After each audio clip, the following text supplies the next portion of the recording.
Well, eventually here, but later. So are we cool, Kelly? Go ahead. Jeff, just 1 second now. Yeah. You ready now? Yes. Okay, just 1 second.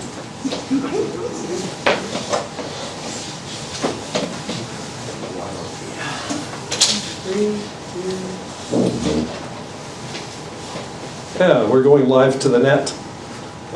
Thanks to Drew McQuinn, who's our streaming artist, and Kelly Mercer for various technical things that he seems to be supplying for all the Healthy Bays events. So we're grateful to the two of them for getting us in streaming mode. This, and in fact, all 6 of the community events that the Healthy Bays Network is doing across the province. There'll be a highlight reel, what my wife Jan calls a sizzle reel. And so we're doing a sizzle reel for the Healthy Bays Network and the rising movement against open net pens and for the reform of aquaculture in this province. I'd just like to start, as we always do in these meetings, by acknowledging that we're on unceded and unconquered territory here, that we're all treaty people. And this is Mi'kma'ki. Jan and I have started putting in our return address on emails that this is actually, right here is Eskakawakik. And so anyway, that's something that helps to guide us as we look at things in a new way. So I wanted to thank the organizations. I wanted to point out in particular Kelly Allen, who's been fantastic in helping to do this and has been representing the St. Margaret's Bay Stewardship Association. It's a co-sponsor of this event with the Friends of Nature in Chester, and of course the Twin Bays Coalition. And I'm sure you guys will meet Derek Purcell, who's heading up that, or John McDonald, who you'll hear speak shortly.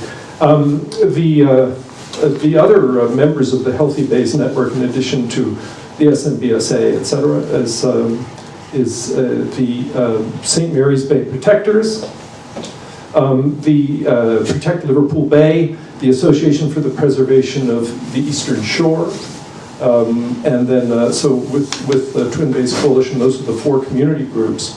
And then the Ecology Action Center, Simon Ryder Burbidge represents them. The Council of Canadians South Shore chapter that produced the event in Mahone Bay a few weeks ago.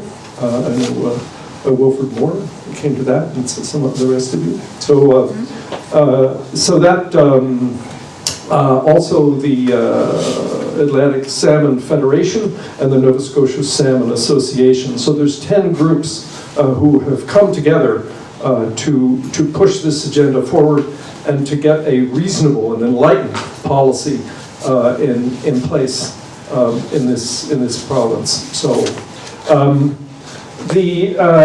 I wanted to just quickly say, I mean, the thing about that moves me with this is we're really strict as a people we don't allow ourselves to put waste in coastal waters, and yet our government, on our behalf, licenses these operations in order to do that, to do exactly that, to let their waste go into public waters. It makes absolutely no sense whatsoever, and so here we go. The history locally of this really started in a dreadful open net pen operation on Franks George Island, a place that Helga Gudeli knows well, and members of the St. Margaret's Bay Stewardship Association, and also in Northwest Cove. There was an application for a license there that was approved, but never realized, fortunately. But just around the corner there was one which is there now, and we have with us tonight John McDonald, who will speak to what's going on off of Saddle Island Bayswater. So that's a very interesting story. So thanks for coming, John, for that, and look forward to what you have to say. So what's it like living across the water from one of these terrible things? So the from that, what was happening in the late 2008, 2009, communities right across the province up till 2012 rose up, and there were 50 organizations that joined together in a massive demonstration and a march on Province House. And eventually, the government of the day declared a moratorium and struck the famous Dole-Leahy Commission. And unfortunately, Meinhard Dole was killed in a bicycle accident a few weeks ago. So it's a great loss to all of us. But the recommendations that Dole-Leahy made were brilliant at the time. And the next government that came in cherry-picked those recommendations and gave us what we have today, which is a deeply flawed regulatory regime. The last chapter locally that all of you will remember was Cermak. And again, the people of the province rose up, and there was a mini revolution, and Cermak was given its walking papers, and they went away. But still, it persists. And the industry, as you will hear shortly from Simon and others, is contemplating quadrupling the size of the net pens in this province. Outrageous. So very quickly, the agenda for tonight's meeting is going to be, first we'll hear from Simon, who would contextualize what's happening globally, and for 15 minutes. And then we'll hear from John, who will give us a blow-by-blow of life in Bayswater and what's been going on there, fully illustrated on the screen before you. So John will do that. So then I'm going to introduce Colin Sproul, who a lot of you may know, and I'll do a thorough introduction of who he is, but he is going to conduct a discussion between our keynote speakers for the evening, the esteemed Catherine Collins and Doug France, the authors of the book Salmon Wars. I forgot to mention in my brief history that there was a film made back in 2011, 2012 called Salmon Wars as well, which talked about the state of the revolution against open net pens in those days. But this book that Doug and Catherine will be introducing to you tonight is an extraordinary piece of work, and it was a great gift to what we're trying to do. So following that, I think Jan and Kelly have been handing out to all of you pledge cards. Please fill them out. They are the only way we have to track who is here, and we hope that you will pledge your skills, your money, anything. We can milk you dry for anything in order to help us achieve this task, because we are up against a formidable, highly financed government industry alliance, and it's going to take a lot in order to change the course of human events. So that will be the agenda for the evening, and without further ado, I'd like to hand this off to the Ecology Action Center's rising star of marine affairs, Simon Ryder-Burbidge, who's been an extraordinary leader of the Healthy Bays Network. Simon? Thank you very much, Jeff. I'm just going to pull this up and make it full screen. You want me to switch slides for you? Yeah, that'd be great. One sec. And to see the screen and the computer at the same time.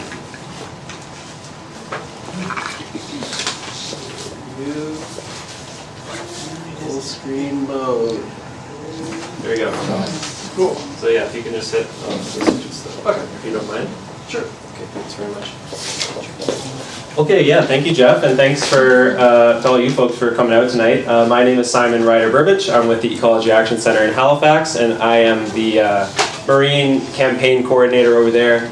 For the last 3 years or so, I've been working with Jeff and other folks in coastal communities around the province on this tangle, open net pen finfish farming. And so what I'm going to do today is just like paint a bit of a picture of what the state of affairs around the province at the meantime. And what we're trying to do is hit kind of all levels of net pen interaction with John at the hyperlocal. You know, we sort of take a provincial look at it, and then Doug and Catherine are bringing you something very global in scale. Yeah, it's called Fish Farming in the Wrong Direction, for moving in the wrong direction for my part. If you could hit the next one there, Jeff. This is why, at the national scale, we have a tale of two coasts in Canada. Out west, we have commitments from the federal government to start moving open net pen finfish farming out of the water entirely. That came out of a 2019 campaign commitment made by the Liberal government back then.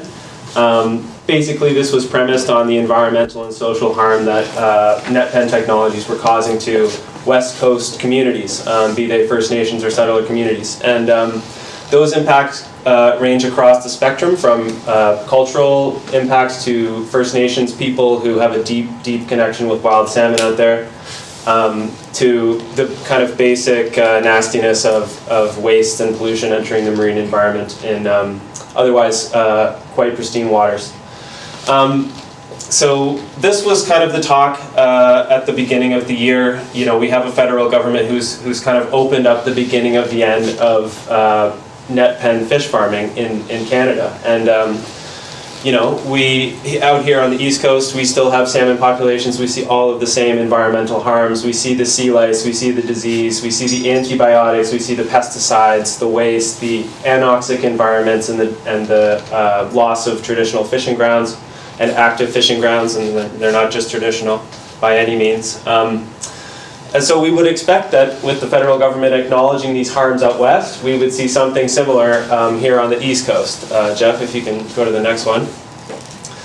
Instead, we see quite the opposite. We have industry plans right now to quadruple the amount of farmed salmon in our waters. You know, it's not explicitly because the federal government is moving away from net pens out west, but basically Canada, for a variety of reasons, is moving the burden of impact from the west coast to the east at this point.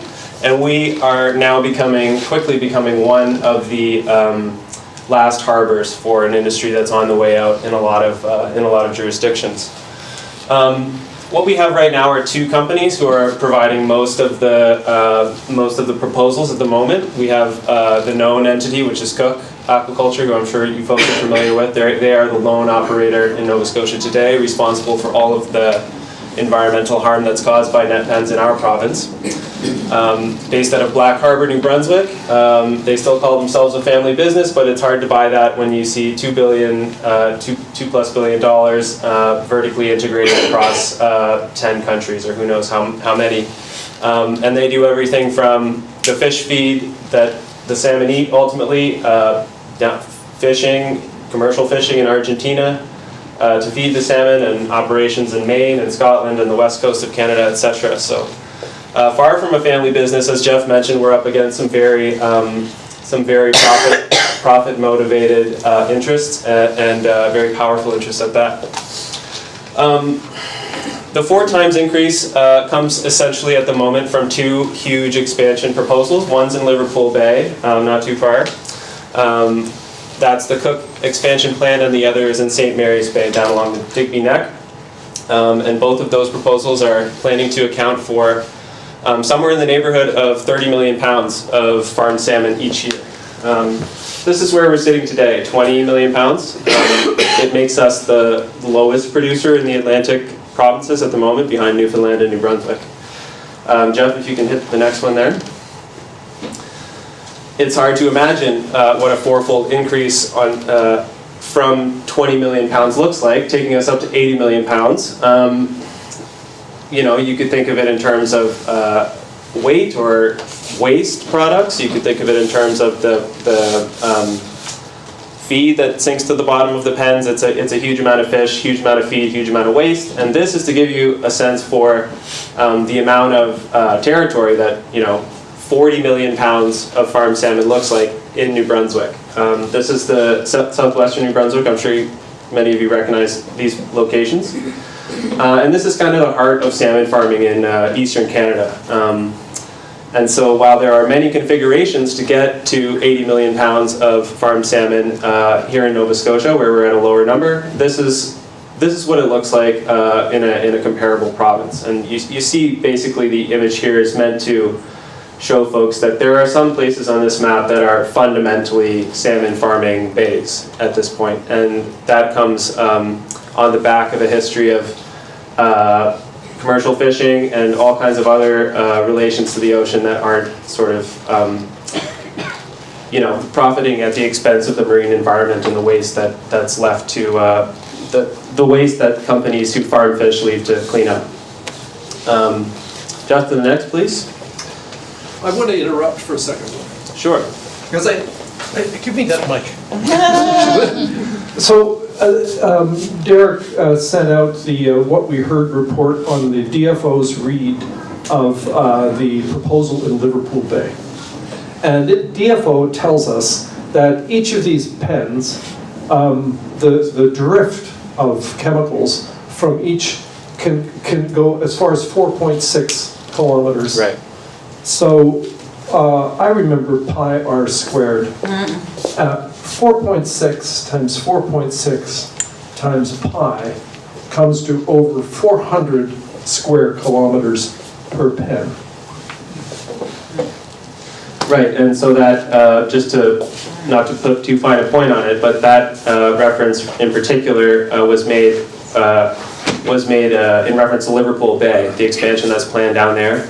And so the federal government acknowledged that pesticides that are used to treat for sea lice could travel as far as 4.6 kilometers radius.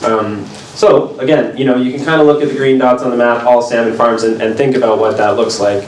That's toxic chemicals that are basically going to kill crustaceans and other sea life in high enough quantities all across these areas. To the next step. So this is the slide that I'm just going to gloss over really quickly because you're going to hear more about these impacts from John and Doug and Catherine. But this is basically the who's who of the problems that salmon farming causes, and there are others, but these are some of the main ones. Sea lice, little pests that suck the blood and mucus out of fish, both farmed and wild, released into the marine environment to kill wild salmon after they're done killing farmed salmon. This is kind of what these two, my head's in the way, but this is what a mass mortality event looks like. At the bottom of a pen, the mortality rate is very high on salmon farms, as you'll hear. And this is a nice shot from up in Newfoundland, where over 2 million salmon died in a single mortality event in 2019. And then there are kind of a number of diseases that continue to haunt salmon farms in the Maritimes region. And that one is, that is ISA, I believe, one of the most common. To the next. Yeah, okay, so the alternative is here as well. This is the other thing that we're really trying to get government to acknowledge. The rest of the world is moving to land-based salmon farming systems. And all of the problems that are touched upon in the previous slide are essentially eliminated by using this model. It's a move to a more expensive technology. And it's expensive today, but the costs are decreasing rapidly. And a lot of the market analysis that I've seen suggests that land-based salmon farming will account for something on the order of 2.2 million tons worldwide within the next 7 to 15 years, depending on what kind of resource you're looking at. And that's very nearly all of the farmed salmon that's produced across the world today. So one of two things are going to happen. Either we're going to have a huge increase in demand for farmed salmon, broadly speaking, and God forbid there's enough market to support both land-based farming and open net pen farming, and we get the worst of both worlds. But much more likely, according to the folks that I've read, this is going to eat deeply into the open net pen salmon farming market that exists today. As you can see, 88 million companies globally, and a $2 billion market cap by 2028.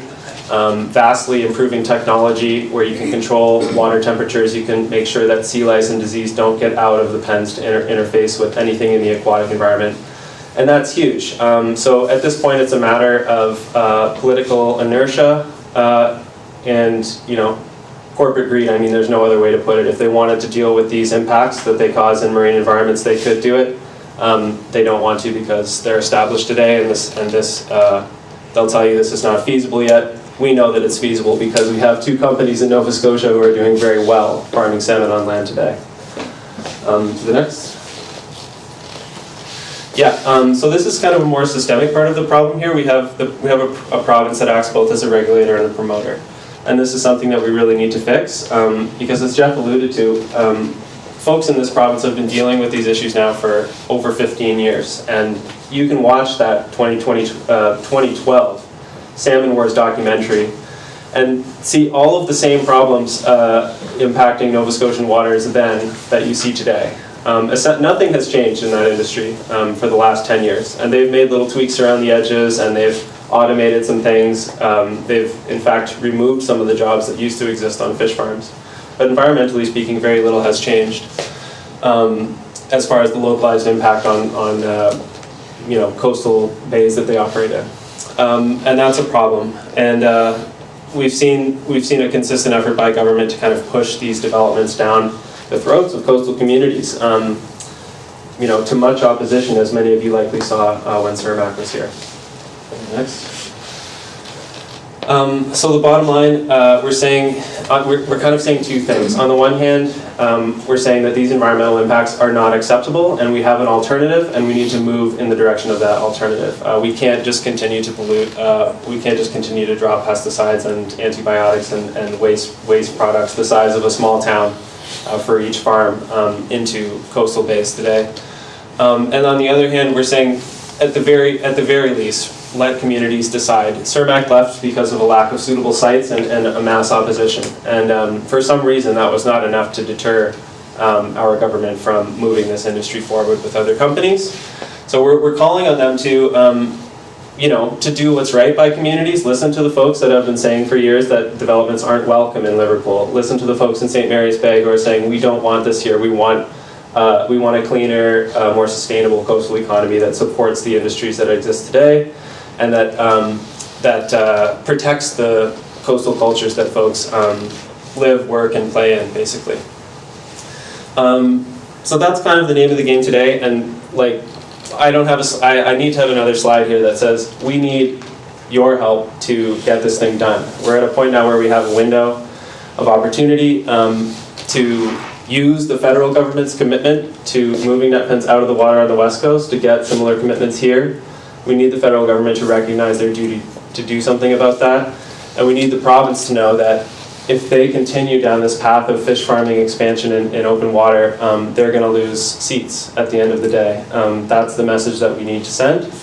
And it takes all of us to do that. And that's why we're hosting, 6 events all throughout the province. We've got people showing up all over the place, including in Halifax tomorrow. We've got a big show down at the brewery market. So please, as Jeff mentioned, do up those pledge cards. Please let us get in touch with you to take action on this. And with that, I'm going to pass it back to Jeff and John. Yeah, thank you very much.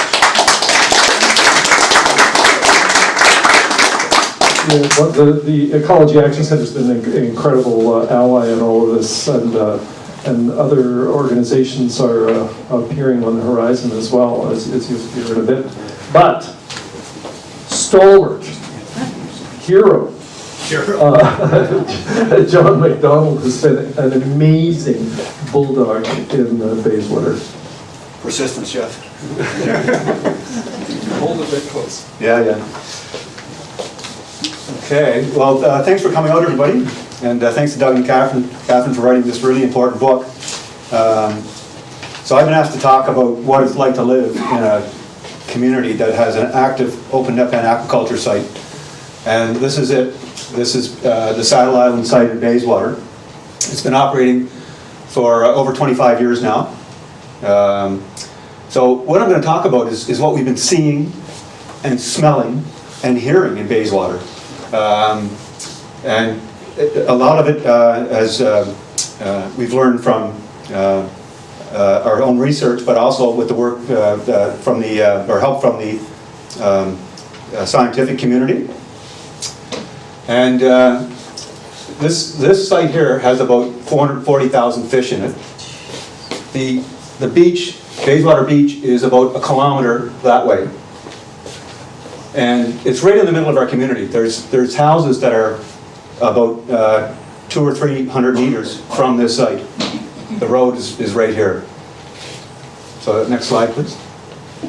So this is just a couple of facts about the federal government's responsibility when it comes to open net pen aquaculture. So their job, or their responsibility, is to protect fish and fish habitat. They also recognize that salmon farm waste is a pollutant.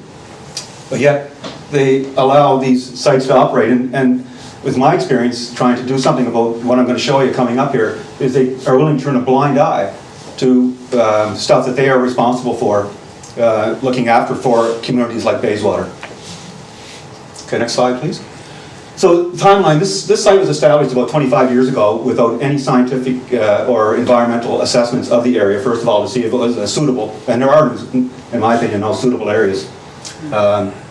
So that changed in 2015. They actually did a site assessment in Bayswater, and what they found was conditions that are not favorable to open net pen aquaculture.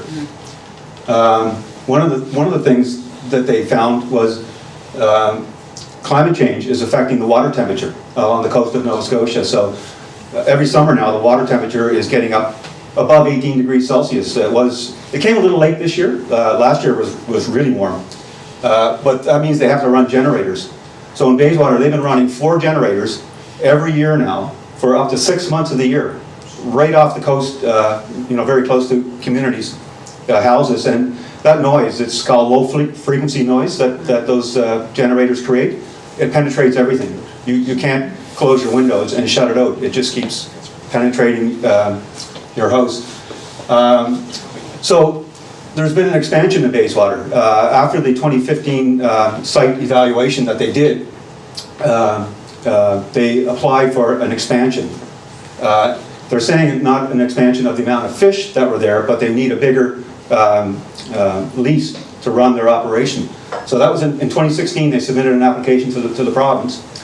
In 2018, they went ahead and did the expansion without any of the approvals or permits required to do so. And in 2020, the province finally released the application to the public. So 4 years after it was submitted, and 2 years after the expansion actually took place, they made it public. So as I said a couple of minutes ago, so the size of this, there's 440,000 fish out there with a target harvest waste in the industry of around 5 kilos. That's a lot of biomass, and it's the equivalent to about 30,000 people. So the weight of the fish out there right now, because these fish are going to be harvested probably before the end of this year, so they're getting pretty big right now. It's also, interestingly, equivalent to about 120,000 beavers. So I'll get back to that in a few more slides. So next slide, please. So in working with the scientific community, there are calculations to determine how much waste a salmon farm produces. And based on the number of fish that are out there, it's about 240,000 kilos, or about 22 tandem dump truck full of waste being dumped right in the middle of our community every year for the last 25 years. And if you do some math, that's about 6 million kilos, or 545 dump truck loads of waste. Next slide, please. So this is a really basic sketch that I made, but it's fairly accurate based on the information that was in the site survey that they did in 2015, and some satellite images that Derek was able to get for us showing.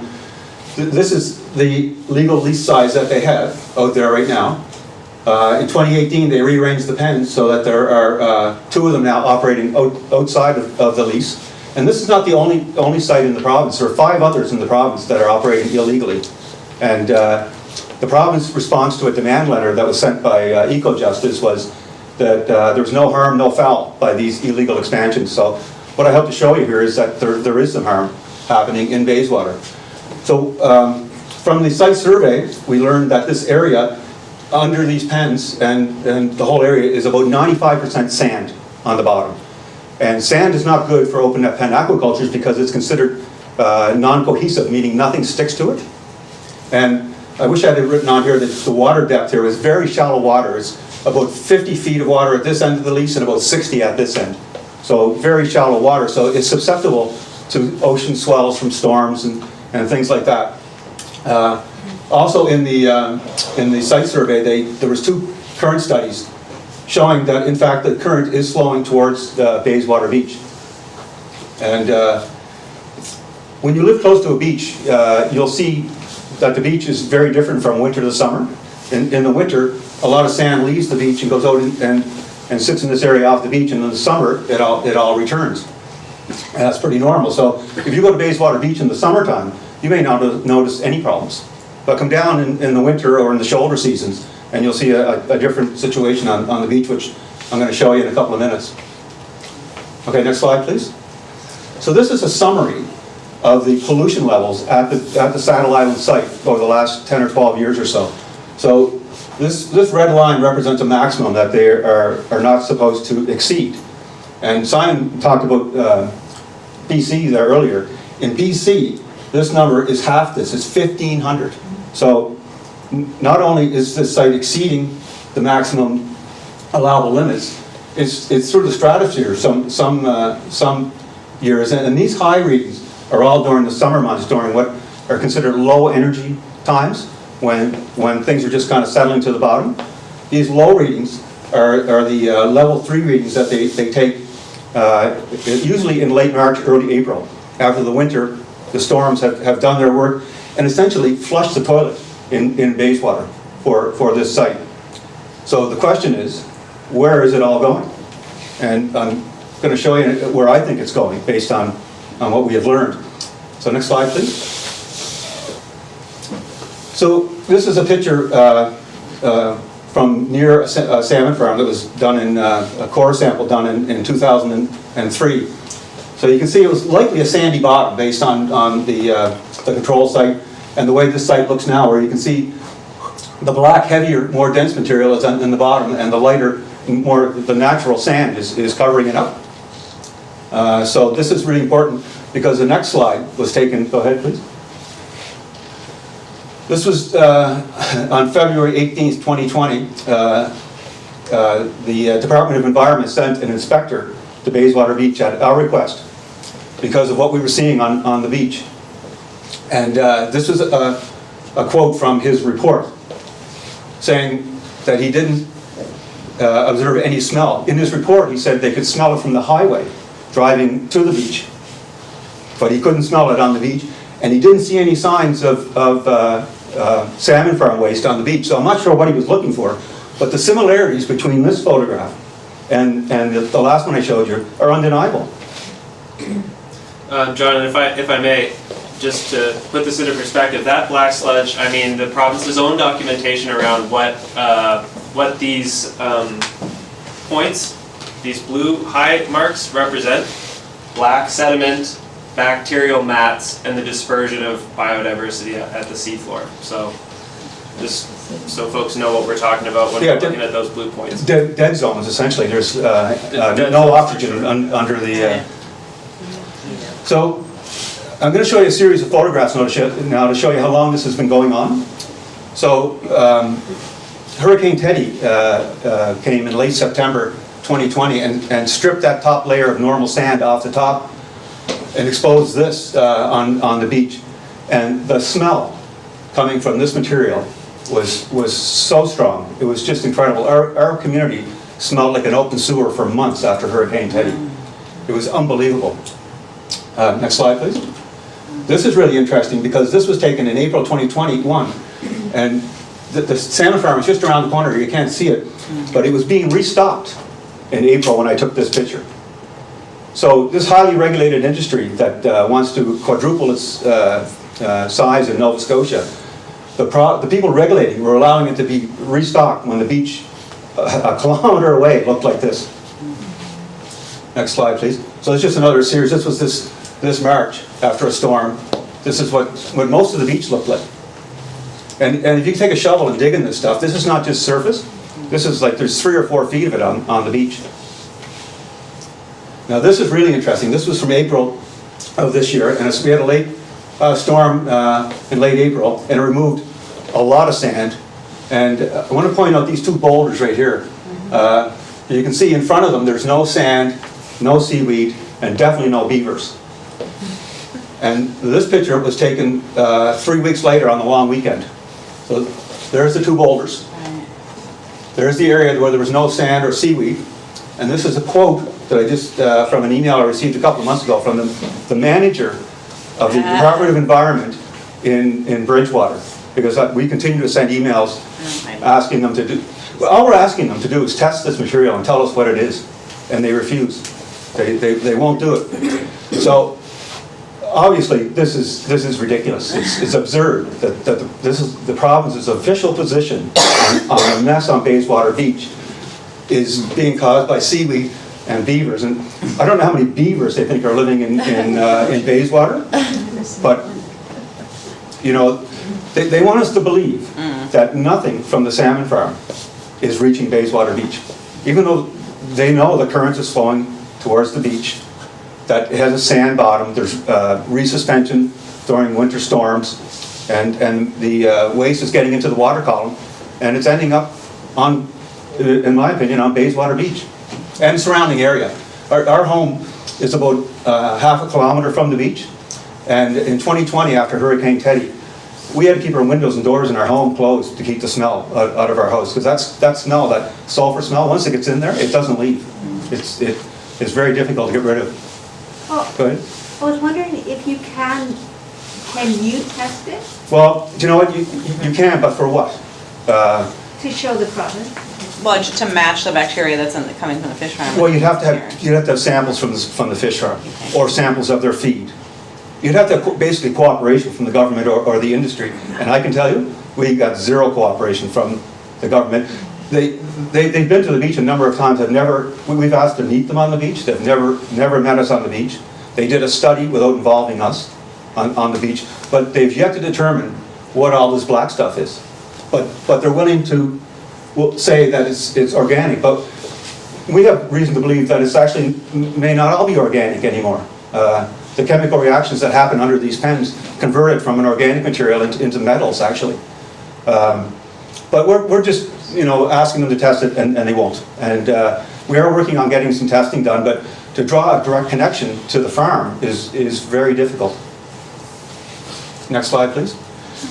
So this is essentially a summary of what I've been talking about. So we have really shallow water, light currents. The water's warming. Everybody knows that. The current flows towards the beach. With a sand bottom, there's been recent studies done showing that sand bottoms are subjected to resuspension during storm events, and we believe that's what's happening, and that's what happened after Tropical Storm Teddy. So this was just in May this year. A neighbor of ours took this picture. So if you needed any other evidence or proof that the material from the salmon farm, and you can see there's a boat out here. I don't know what they're dumping in the water here, but it's heading towards Bayswater Beach, which is about 1 kilometer that way. And that's the story from Bayswater. And like I said, if you go there in the summertime, you may not think there's a problem, but don't let your kids dig too deep of a hole, because it's there. Thank you, John. Yeah, no problem. Thank you very much. Yeah, so at the Council of Canadians event in Mahone Bay, at this point they broke for a little break, but we want to communicate as much information as we can. Do you mind if we just keep going on a roll here? Is everybody okay? We could do a 7th inning stretch and stand up and Ella McQuinn says, go for it. So okay, we'll just keep rolling. So I'd like to move to the star attractions of this evening. And Colin Sparrow, who I've known for a bunch of years as one of the most articulate and passionate activists in environmental issues that I know, has written me the following as his bio. Do you mind if I read your bio just verbatim so I can get it right? Sure. Okay, here you go. Colin has been fishing and working on boats since before he can remember at the small port of Delaps Cove on the Bay of Fundy. For 5 generations, the Bay sustained his family, and today they continue to build commercial fishing boats and fish for lobster and halibut from the cove. Colin's concern for the welfare of coastal communities and fishing families led him to his role as president of the Bay of Fundy Inshore Fishermen's Association. He's a strong believer in the importance of science-based fisheries management, and he's founding member of the Southwest Lobster Science Society and president of its board. And currently, Colin serves as president of the United Fisheries Conservation Alliance, the largest fishermen's association in the Maritimes. And he's proud to speak for fishermen and cares deeply about the sea. And I would vouch for that. So a warm welcome to Colin. Normally I would introduce these two characters over here who have sort of dropped like manna from heaven into our cause, but I'm going to leave that to Colin. Colin? Thanks, Jeff. You're too kind to me as usual. I would say that you're the most passionate environmental activist I've ever met in Nova Scotia. Thanks, everyone. I really appreciate the chance to be here and talk to you again. I think some of you are familiar faces from this very building a few years ago, and I think that was the start of something really good for Nova Scotia State. Really pleased to introduce the authors of this great book that I've been engrossed in for the last couple weeks. Douglas France is a former managing editor of the LA Times, and he shared a Pulitzer Prize as a foreign correspondent at the New York Times. After his career in journalism, he was the chief investigator for the Senate Foreign Relations Committee, an assistant secretary of state in the Obama administration, and deputy secretary general at the Organization for Economic Cooperation and Development in Paris. Before leaving journalism for a career as a private investigator specializing in international financial fraud, Catherine Collins was a reporter and a foreign correspondent for the Chicago Tribune and a contributor to the New York Times and the LA Times. Husband and wife, France and Collins, have written several nonfiction books together. And I think that's a pretty incredible set of credentials for investigative journalists to write a book that's so important to our community. And for a marriage. Touche. And I think we're all lucky for the revelations that this book shows. I thought that I understood the situation here locally in Atlantic Canada, and I learned a lot so far from reading this book. And some of it was, really personally shocking to me as a commercial fisherman, especially the chapter on poisoning your own backyard. I thought I'd understood exactly what happened there, but what took place in the cover-up of it is something that I'll never be able to understand, that somebody could come from a fishing community and do that to their neighbors. So it really opened my eyes about the lack of corporate responsibility there. But I think now I'll turn it over to you guys.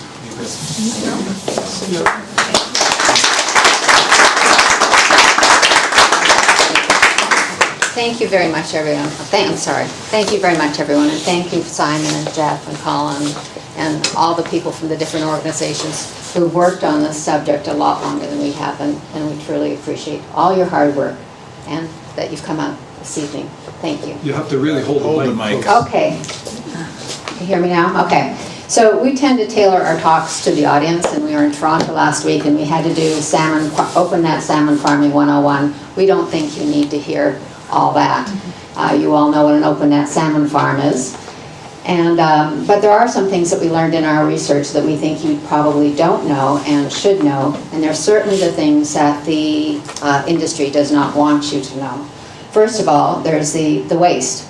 Even a small salmon farm, one containing only, let's say, 200,000 fish, produces fecal matter roughly equivalent to a town of 65,000 people.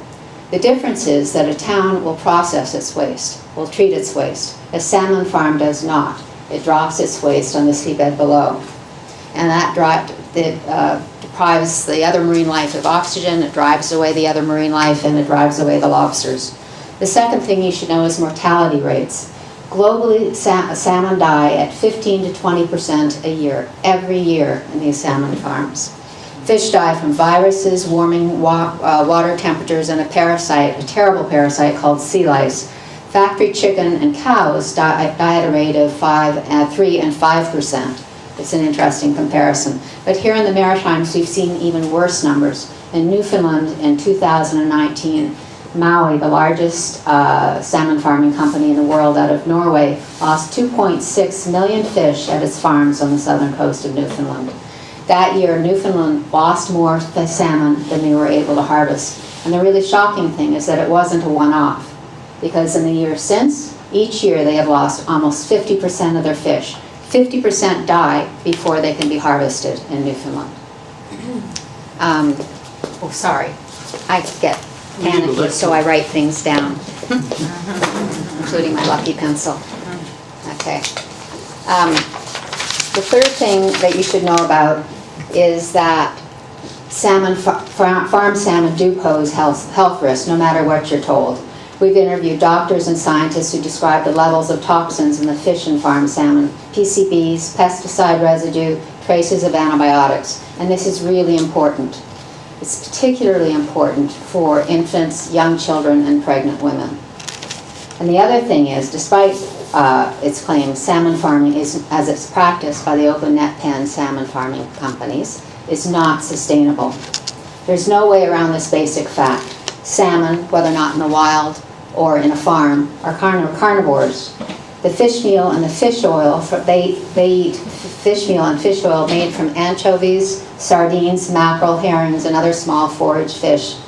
And that comprises about 25 to 30% of most salmon feed. And today it takes about 1.5 kilos of feed to raise a kilo of salmon. That's an improvement. It used to be 3 kilos to raise a kilo of salmon. Fully a quarter of the fish harvested from the world's oceans today winds up in feed for aquaculture and for pet food. Huge trawlers capable of scooping up 100 million tons of wild fish a day pillage the fisheries off the coast of Peru and West Africa. Robbing these are sustenance fishers. So it's robbing these people of their livelihood and increasing food insecurity. The industry calls these fish that they're scooping up trash fish. They are not trash fish. These are fish that normally go on people's plates. According to the UN's Food and Agriculture Organization, 1 billion people worldwide do not have enough protein in their diets. The aquaculture industry likes to wrap itself in this mantle of solving this worldwide protein crisis, but the opposite is true. And the last bit is on job creation. We keep hearing that we need these jobs.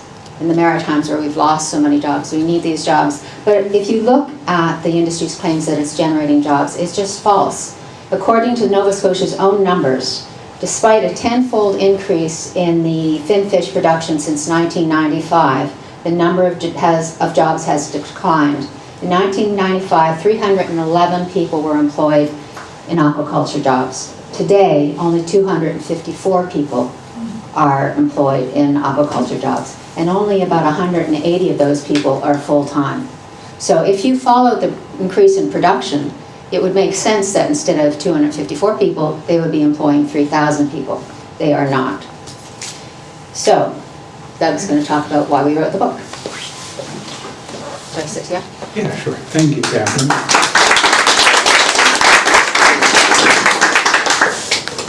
We, as Colin said in his introduction, we were both reporters, newspaper reporters. Between us, we have 90 years as professional investigators. Most of those years are mine. Oh, they're yours. They're mostly mine, yes.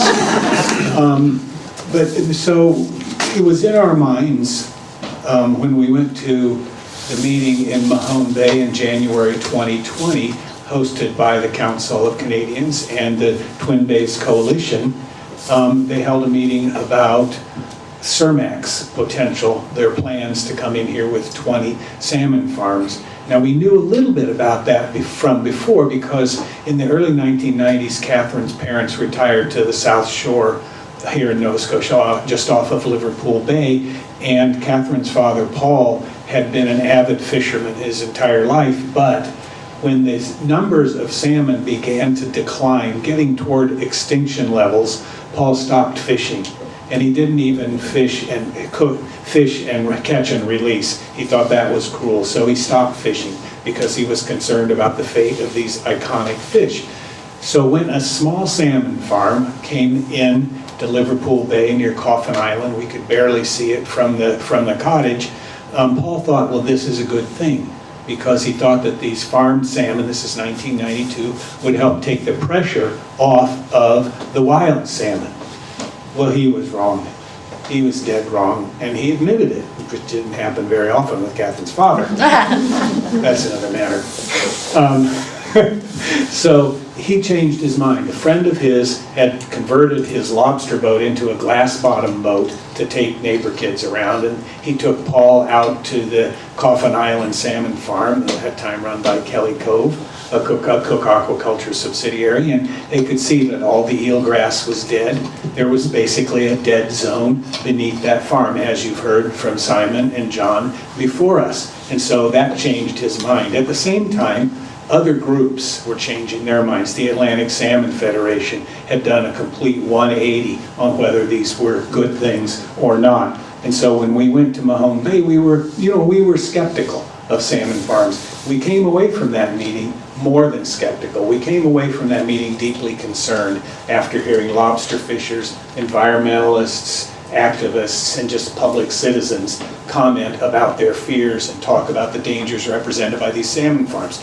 And so we did what we have always done, and that's to investigate. And we've investigated a lot of complex topics. Our last two books before this were about nuclear weapons trafficking. Catherine did 8 years on a financial fraud investigation. If I told you the name of it, she'd kill me. And so we began to look into this industry. We interviewed over the next 2.5 years more than 100 people. We read every scientific study we could get our hands on. We interviewed doctors, aquaculture workers. We identified critical issues and big players, and then we set out to dig in and find more about what we could. One group did not talk to us. The industry refused to talk to us.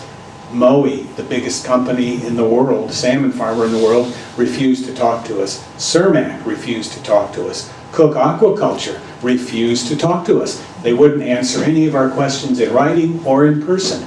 And Catherine is going to explain exactly why they take that position, and they still take it today. There's an interesting series of articles in the La Presse out of Montreal about salmon farming in Chile. And one of the culprits down there is Cook Aquaculture. Cook Aquaculture declined to talk to the La Presse reporter. You know, that's the way they operate. Kathy will explain why. So we dug in and we investigated.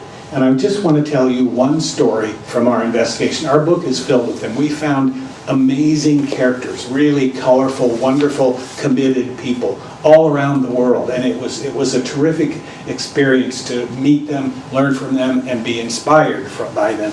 But this story is the one that really gutted me, just as Colin said, it got to him. And that is in 2009, a lobsterman from Deer Island in the Bay of Fundy went out. His name is Bryant Green, and Bryant Green and his son Derek went out in their lobster boat, and they went to their lobster car where they had a month's worth of lobsters stored, prepared to take them to the wholesaler. This had been a tough season. Prices were low that season. The catch was not good, and so they were counting on those lobsters that were in that car. They got there, they opened it up. Instead of scrabbling lobsters and flashing their claws and stuff, they found dead lobsters and dying lobsters. All of them were dead and dying. They didn't know why, they had no idea. So they took them into the wharf. The wholesaler couldn't sell them. And so what they did was put some of them on ice and call Fisheries and Oceans Canada and say, we've got a problem here. Fisheries and Oceans Canada kicked that problem over to Environment Canada, which makes sense because Environment Canada is supposed to enforce environmental laws. And they began to investigate. And what Derek and Bryant Green did not know at the time was that just a month before, 4 other lobster fishers 50 miles away in the Bay of Fundy had had a similar occurrence. 4 of them lost hundreds and hundreds of lobsters. And so the investigators came out, They spent nearly 2 years investigating this case. And in the end, in April of 2013, they kept Kelly Cove Salmon, which runs the salmon farm in Liverpool Bay, among the other Cook Aquaculture farms, pled guilty to 2 criminal charges of violating the Federal Fisheries Act, and they paid a $500,000 fine, one of the biggest environmental fines ever levied in Canada. Well, that's the easy part of the story. That's where the industry is very good at hiding what they're really doing, hiding the real dangers they represent, because we were able to find about 7,000 pages of sealed court records from that case. They were sealed as part of the plea deal. They sealed this so the public wouldn't know. Well, we got hold of them, and what we found was a 2-year investigation conducted by Environment Canada, and they found that Cook Aquaculture had knowingly smuggled in cypermethrin, which is a banned neurotoxin. It's banned for marine use in Canada because it kills crustaceans, it kills other marine life. Cook had smuggled this in from Maine in jerry cans on their own boats, and then they'd used it at 15 of their farms in the Bay of Fundy. Cook Aquaculture was founded in Black Harbor on the Bay of Fundy. So they are indeed poisoning their own backyard. 15 of these farms, and even after the federal government started to investigate this, Cook continued to use this. And that investigation turned up a couple of really interesting things. One of which was that in the mid-1990s, the New Brunswick Aquaculture Association, which represents fish farmers, which really means mostly Cook, had developed a handbook that they passed out to their members, explaining to them how they could use cypermethrin, this neurotoxin, and avoid detection by regulators, by other fishermen, and by environmentalists. And that's a direct quote from that manual. And so this had been going on for a long time. So Environment Canada brought criminal charges against Glenn Cook and 2 of his executives in connection with this. They faced 19 criminal charges at $1 million fine each, $19 million, and they could have served 3 years in jail. After the charges were brought, before the Kelly Cove guilty plea, those charges went away. As part of the deal, the charges were dismissed against Glenn Cook and the other 2 executives in exchange for not a $19 million fine that might have resonated with this industry, instead a $500,000 fine, which is really a rounding error for a multinational company like Cook Aquaculture. And when the time came to make a public statement, Glenn Cook said that, well, they'd only pleaded guilty at Kelly Cove because they wanted to put this behind them and move on. And he said, because of these restrictions, we may have to limit the fish we stock in our pens. No apology, nothing. And so, that was one of the early stories we found when we stumbled on those documents that convinced us that looking below the waterline in this $20 billion global industry was something that merited our attention, and now we hope it merits and helps propel change in this province and elsewhere. And with that, Catherine is going to explain how this fits into the pattern of behavior of the entire industry. Okay. Doug has just given you an egregious example of what we call controlling the narrative.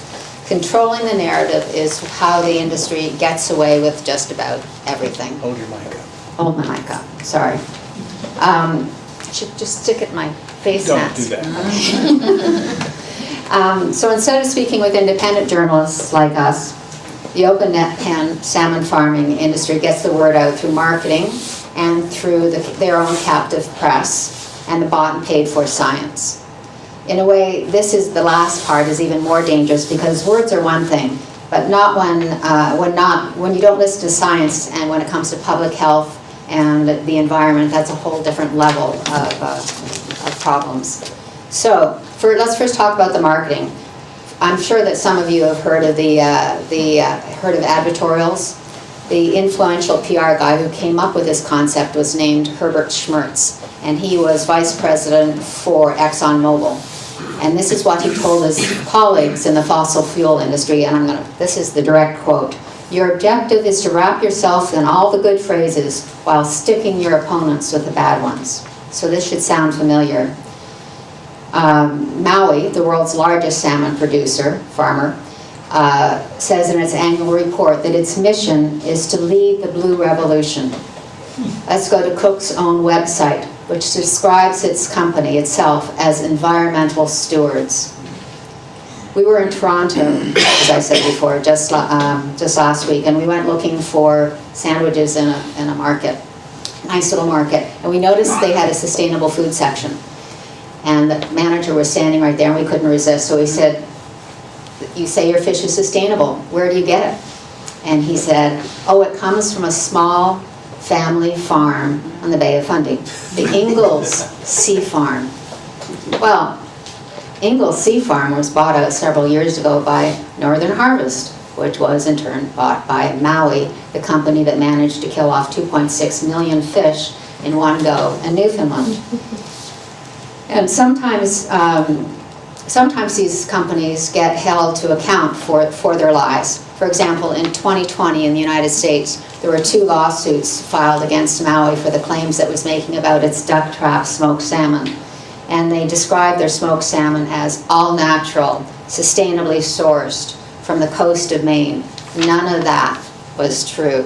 Its own audit shows that the company used pesticides, antibiotics, and other chemicals to treat their fish, which came from Canada and Chile, not off the coast of Maine. The company paid $1.3 million to settle that suit, no more, and that, to steal your phrase, no more than a rounding error from Maui. It was required, however, to remove all that information, all that verbiage from its packaging. And we've noticed, funny, one of Doug's friends called the other day after having read the book, and he was in a panic. He really liked salmon. And he said, I have to find salmon that I can buy in good conscience. And he lives in the Northeast, and he found a salmon farm, he said, in Maine called Cutler Cove. And we said, well, that's weird, because Cook owns all the farms in Maine. He said, no, you got to check it out. Cutler Cove Premium Salmon. So we went on this website, and he was right. There's a Cutler Cove Premium Salmon. No mention of who owns it or anything. And it said it was ocean raised. So we dug into Maine's corporate records, and you know what? Cook owns the farm. So even Cook realizes that open net pan farm salmon is not a good marketing ploy. And they've gone now instead with ocean raised salmon. Doesn't that sound good? Yeah, that's so too. So those are the marketing sleight of hands. The industry has also used a strategy of attacking the real science and the scientists, unfortunately. This has been true throughout its development, from the beginning to today. One of the earliest examples was a Science magazine article in 2004. It was the very first peer-reviewed academic study about PCBs and the levels of PCBs in farm salmon. The aquaculture industry was furious and fought back, sending out PR notices to hundreds of newspapers across Europe. And they accused the researchers of having an anti-pollution agenda. Who has a pro-pollution agenda? And there's another example. Sometimes they do go after the researchers too. There was a young woman, Claudette Bethune, an American, who, she was a scientist and she worked in the pharmaceutical field. She fell in love with some guy from Norway, and she moved to Norway to be with him. So she went to work there for something called the National Institute of Nutrition and Seafood, and there she joined a team that analyzed the contaminants in farm salmon. And that's when she discovered the elevated levels of cadmium in farm salmon. Interestingly, it was the Russians who were complaining about the high levels of cadmium in farm salmon. Anyway,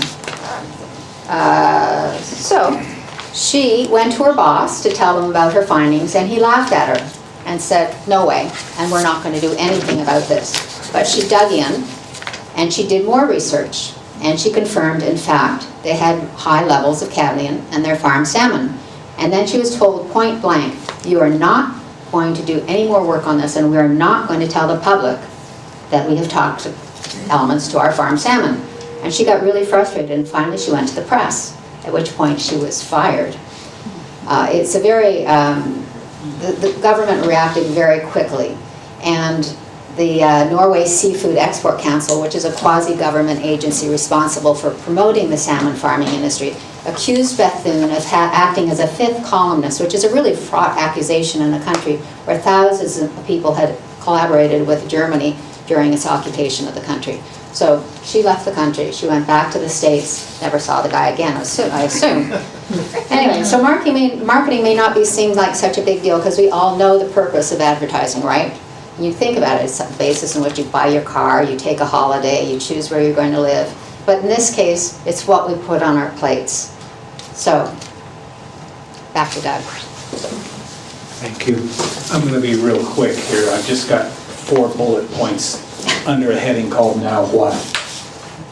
And that addresses the people in this room and all the people you know and everyone else. And there's been a lot of talk here about listening to the public, about social license.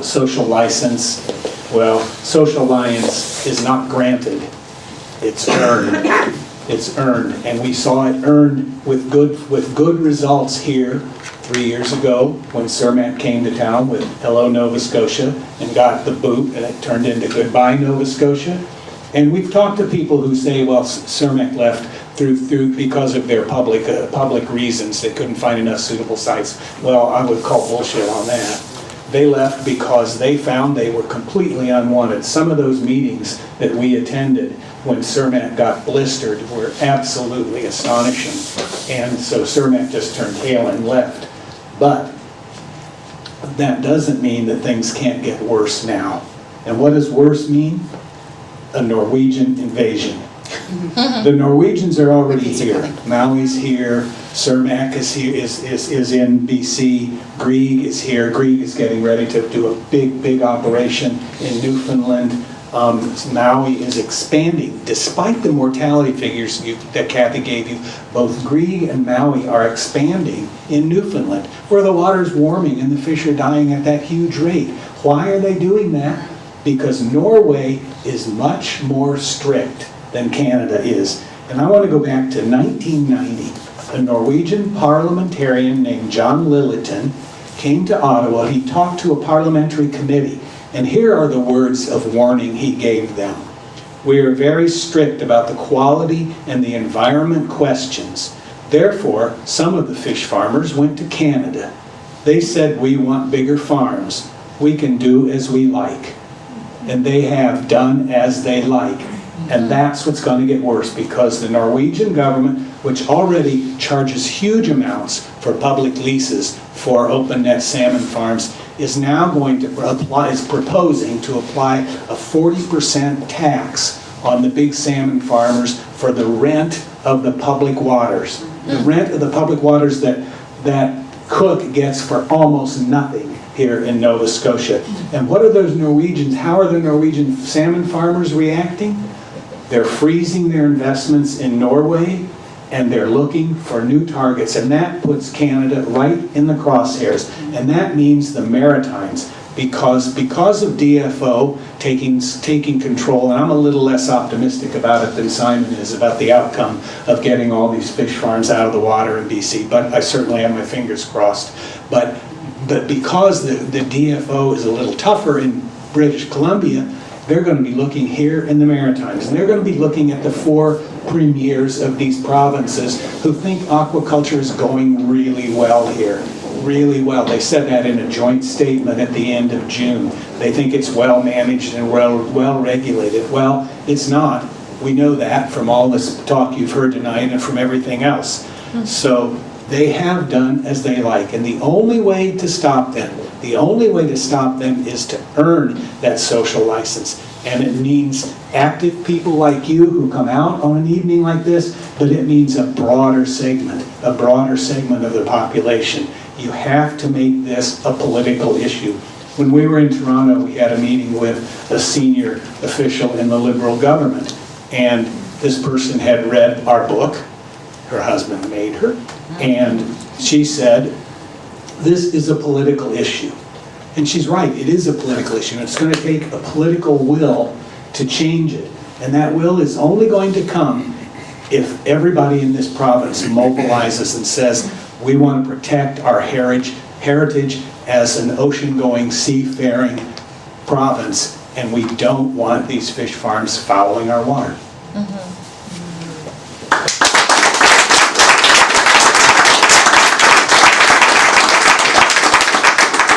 Thanks, both of you. That was really great. We're going to have a question and answer session now. I've got a few questions that have been nagging me while I was reading the book, and a couple more that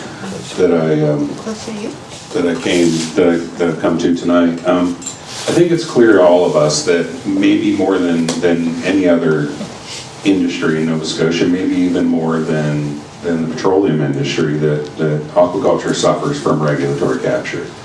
The relationship between the proponent and the regulator is shocking. I've just spent the entire day today at the Nova Scotia Minister of Fisheries and Aquaculture's annual Ministers' Conference, and you would think in a province where, the biggest employer and the biggest export is fishing, that fishermen in the fishing industry would play an integral role at that conference, but you would be wrong.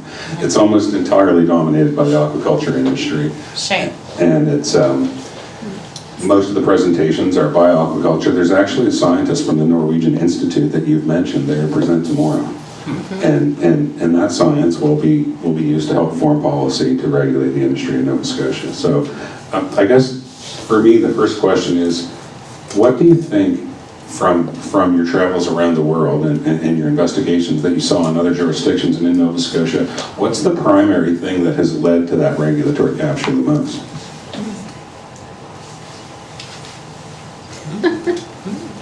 Well, I think there are probably three factors. One is the dirty stuff happens below the water line. People don't see it. You see those fish farms, the pictures off Saddle Island, they look pretty benign. And when you look at the photos, or when you see them in the Norwegian fjords, they look absolutely beautiful.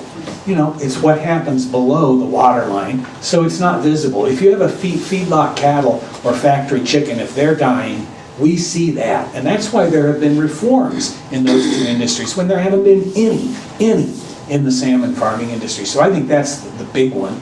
Second one is the farmers have been very shrewd, I was going to say that wrong. That's us. Very shrewd, thank you, shrewd in where they locate their farms, because they concentrate on poorer areas, remote areas that have run out of jobs. Look at Newfoundland and look at the economic troubles that the fishing industry there has suffered with the collapse of the cod industry, the collapse of the wild fish salmon industry, and all of that. So they're very clever in going out to these places where people need the jobs, even though these are few jobs and they're low-paid jobs. One of the heroes of our book is a guy named Gary Snook, who's a lifelong fisherman, and he was taking people out to see the collapse of this Maui farm in August of 2019 that we've mentioned, and he was taking them out on his boat, and his neighbors warned him not to. They said, don't talk to anybody, keep your mouth shut. But he was brave enough to go out. So people do keep their mouths shut. They don't want to lose those jobs. And third, the politicians are completely, insanely short-sighted on this. They see a few jobs, and they see some powerful lobbyists, and they see rich people like Glenn Cook, and they get influenced by them, and they ignore them. Whoa. See? They're even getting at the mic. It's easy to ignore us, and that's why I say, again, social license has to be earned. It has to be fought for. Thanks, I appreciate that. Another part of the book that really resonated with me was the smearing of Robin Morton, and how her... Alex Morton. Alice Morton, sorry. You And, do this. did I do that too?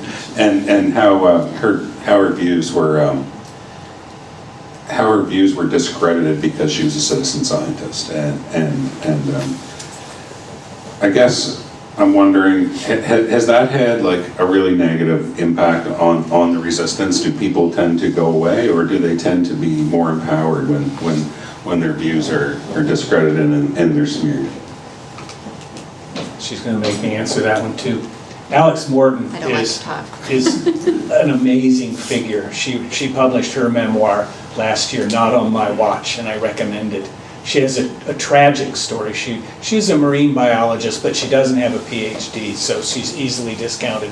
When she was a young woman, she moved from California to the Brompton Archipelago off in You're not speaking. I'm not. There you go. There's work. I'm Yeah. sorry. Off the coast of Vancouver Island, and she tells a funny story. One day she was out on the beach and she saw this diver come out of the water in a full wetsuit with a camera, and he'd been underwater filming, and he put his camera down and he stripped off his wetsuit and he was completely naked. 7 months later, they were married. A few months after that, they had their first child. And they were living in a very remote area where he could do his underwater filming of wildlife, particularly orcas, and she was doing her marine research. And they were out once, and they were in a Zodiac. They had their son who was 4 years old then, and Alex and her 4-year-old son stayed in the Zodiac, and her husband, Robin, went down below to film some orcas. And he wasn't wearing scuba tanks. He was wearing what's called a rebreather, if any of you know that. These are potentially dangerous things. They recirculate the oxygen rather than providing new oxygen, and you can get a carbon monoxide buildup. Now, he had always told Alex, don't ruin the shot. Don't come down looking for me. And so she waited, and she waited, and he didn't come up. And so she tied a rope to herself, left her son in the Zodiac, and went down. And she found him dead on the bottom. His camera had rolled to the bottom, and he was dead. And she came up, and a single mom living in the middle of nowhere, she could have turned tail. She could have gone back to California. She could have moved into Vancouver, but she didn't. She stayed and she fought, and she has fought, and she's fought, and she's fought. And the reason the DFO is now regulating salmon farms in British Columbia is because of Alex Morton. It's a lawsuit that she brought in 2009, was decided by the BC Supreme Court in 2012. They decided that, lo and behold, salmon farming is a fishery, it's not agriculture. And therefore, as a fishery, DFO should be controlling it. That's the way it should be out here, but unfortunately, it's not. And there's, I think, one other element to the West Coast versus East Coast dilemma here. The West Coast still has wild salmon. They have a half dozen different types of wild Pacific salmon. There is still an active commercial fishery. They have something to defend, something to fight for. They depend on this as part of the economy, as part of the culture. The Atlantic salmon disappeared 50 years ago, or began disappearing, I guess before that. One was Bugtown, Rachel Carson's, the spraying of DDT was out in the 1950s, right? And that's when the Atlantic salmon took a huge hit here. They've been suffering because of economic development and the industrial development up and down the East Coast for decades. But it's harder here. We don't have that. It's not a touchstone for us. I mean, I'm old enough to remember eating wild-caught Atlantic salmon that my dad would bring home. But there are not very many people who do remember that anymore. And it's harder, it's a more nebulous concept, I think, on the East Coast. No? Yes? I think your description of the differences is a good segue into the next question I had, and it was that I think you're in a unique perspective beyond what any of us have had, where you've investigated and spoke to people who are leading open pen resistance across the world. Did you find commonalities amongst activists? Yeah? You go ahead. I'll add. I'll fix. She'll make it better. Yes, we did find some commonalities. There are people who, by and large, depend on science. They depend on facts. The most successful people use science to make their argument. One of them is a guy named Kurt Beardsley in Washington State, who founded the Wild Fish Conservancy, and he was almost single-handedly responsible for getting open net salmon, Atlantic salmon farms banned from the waters of Washington State after a major collapse of a Cook farm in August of 2017 in Puget Sound. I mean, but Kurt has brilliantly used three things, really, three things. And this is something I think that's a good lesson for here. Three things. Science, science-based. You know, they test, they have scientists on their payroll at the Conservancy. Second thing is, he brought a lot of lawsuits. A lot of lawsuits. He had a lawyer named Brian Knudsen who worked for him pro bono. If he won a suit, if they won money from the government, they would get paid. If not, you know, Brian would eat it. Third thing is that he motivated people. After this Cook Farm collapsed, they were already in a middle of a campaign called Save Our Sound, because salmon farms were coming in there. They were worried it was going to be the next Chile, where they're all over the place in an unregulated manner. And so he had a campaign underway. He got 100,000 signatures after that collapse. They went to the legislature. They found a good senator named Kevin Ranker who pushed a bill, and they passed it. And within 5 months of that Cook Farm collapse, Washington State had banned Atlantic salmon farms from its waters. You know, so look at the three things that he had there. He had science, he had lawsuits, and he had public backing on a broad scale. One of those lawsuits was against Cook over that collapse, and he won a settlement of $2.75 million from Cook. And that's not just walking around money in this case. So I think that's one of the things that we've seen. We've seen that commitment from him, from Don Staniford in Scotland, from Alex Morton, from Claudette Bethune, who remains active in it, from people down in Tasmania who are really upset about Cook coming in there and buying up the biggest salmon farmer, and from people like Jeff, for heaven's sakes. I was also taken with his embracing of controversy and the way that he capitalized on that to gain publicity for his movement. I think that a lot of people shy away from it, but I think that he was really successful in his dressing in chains at the airport and things like that. Staniford. That was pretty He's impressive. a character. You sent me a news article yesterday, and I had seen it independently too there. And just yesterday, Paul Withers reported that there's an expansion plan for Shelburne Bay, and that the government had said that fish health additives would be prohibited from use at the site during lobster storage operations in nearby tank houses. And it floored me. To me, that is a tacit admission that the fish health additives are toxic to lobsters, but which is good that they're banned from being used from their use during tank house operations. But what about the lobsters that reside in the bay during the rest of the year? So I was left speechless by that. The fact that there would be that tacit admission there that it isn't good for lobsters. But they seem to only care about the lobsters when they become a commodity in the tank house, and when they're part of the ecology, it doesn't matter. I think that's really telling about the view of the Department of Fisheries and Aquaculture towards marine species, that they only commodify. Colin, why don't you explain how big an industry lobsters are compared to finfish aquaculture in this province? Yeah, so in Nova Scotia's inshore fisheries, there are 26,000 people directly employed and at least another 26,000 indirectly employed. Last year, the value of lobster exports from Nova Scotia was $2.5 billion. $2,500 for everybody sitting in this room, each one of us. And, it's the bedrock of our economy, and if you live in urban Halifax or in coastal communities, all of our wealth and our government services are predicated on it. If you go to coastal communities in Nova Scotia where we don't have a robust fishery, you see some of the worst economic conditions and some of the worst child poverty in Atlantic Canada. But if you go to coastal communities where we have a good lobster fishery or a good crab fishery, the sustainable inshore fisheries, you see incredible economic wealth. The richest town right now in Canada per capita is Shedican. A tiny, isolated town on the tip of Kilburn Island.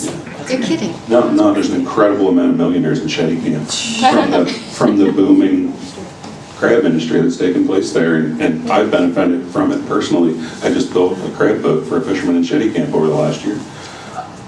And so it shows, how far-reaching the economic benefits are, even from the Shedican crab fishery are reaching down here to southwest Nova Scotia. And I employed 6 guys at that shop that make a really good wage, a living wage, working for me without an education in an incredibly remote area in Glasgow.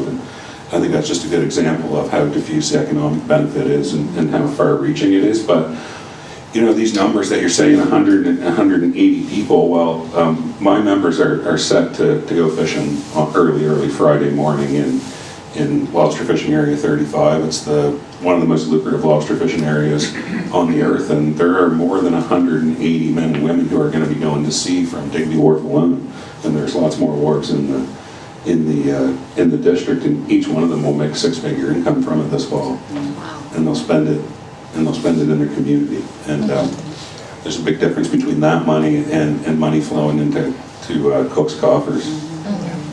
So I think that's a pretty good description of the economic benefit of the two. I also just wanted to mention a little bit. I heard you talk about social license and about them trying to earn it. I just want to tell you all that there is no social license for salmon farming in Nova Scotia. It never has been. I cut my teeth in activism and in fishery representation at a tiny little protest outside of Annapolis Town Hall in the 1990s with my dad, who was definitely not an activist. He liked to keep to himself and live within the system. But he knew it was wrong, and what was wrong was the initial installations in the Annapolis Basin that are now owned by Kelly's Cove. And at the time, in attempts and hopes to achieve social license for salmon farming, the government, possibly with good intent, but I would say not, gave the licenses out to community members, and the owners of the sites lived in the communities. But people who were there at the time will tell you that they were actually given out as patronage, and that in my community, the people who got the sites were the children of MLAs sitting in the legislature and other politically connected people in Nova Scotia. So there wasn't social license for those sites to begin with. And you know, since that time, Cook acquired them through various means, but they didn't acquire social license with the permits. And there never will be social license. They're all in fishing communities. They're all detrimental to the communities. And I just always like to point that out, that it was never there to begin with. Can I grab the mic a second? Yeah. Sorry.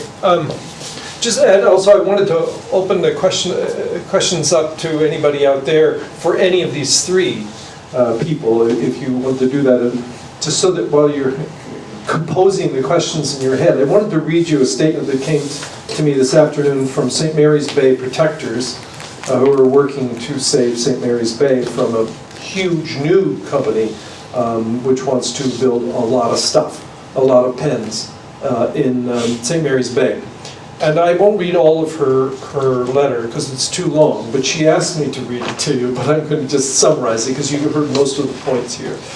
But her question is also about social license, exactly. And so everybody there is opposed to building those pens, and yet they're being shoved down their throat. And the Municipal Council of Digby actually passed a resolution opposing all new net pens. They're still being shoved down their throat. So what happened was, Colin and I share great respect for a guy that some of you may know, Arthur Bull.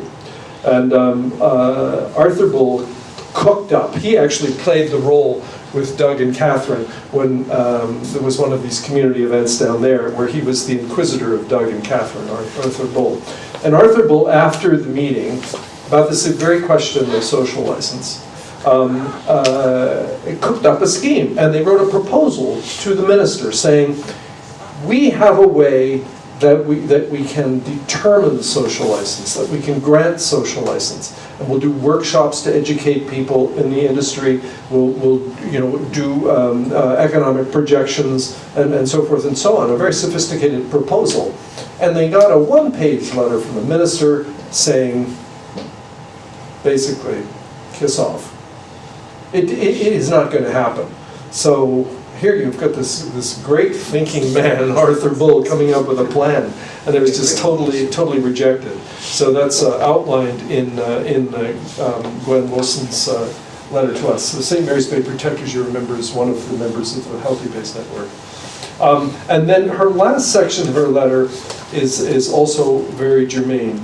She says, The other point is really a call for help.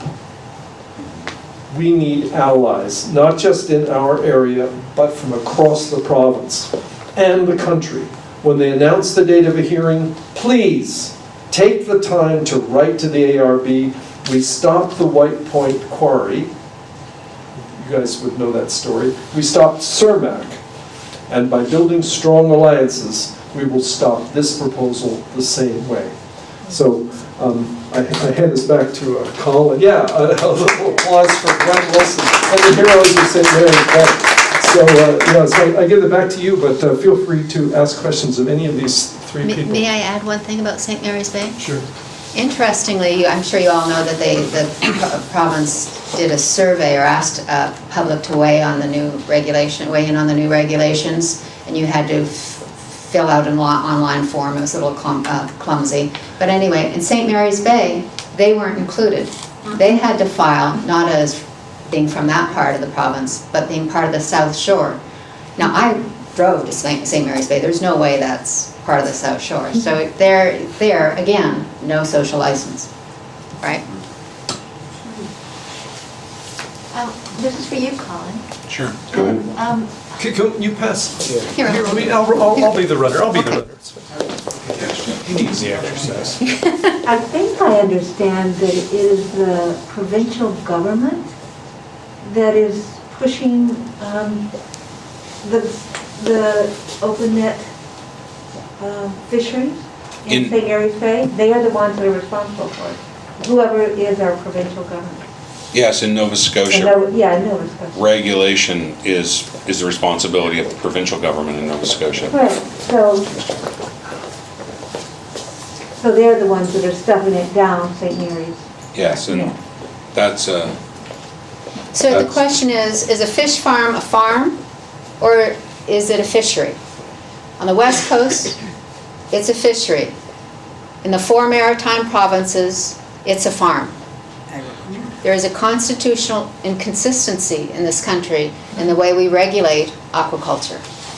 And it's actually not consistent with the Atlantic Accords. The Atlantic Accords are very clear where provincial responsibility stops and federal responsibility begins. And it's led to other environmental problems in Nova Scotia, like irresponsible tidal energy development, Yes. where in most circumstances, the federal government would be responsible for regulating offshore energy development, but in tidal, it's also been relegated to the province, and it makes it that much easier for unscrupulous proponents to influence a government in a small province than it would be to influence a federal government. So it's certainly at the heart of the problem, and it's to do with influence, I believe.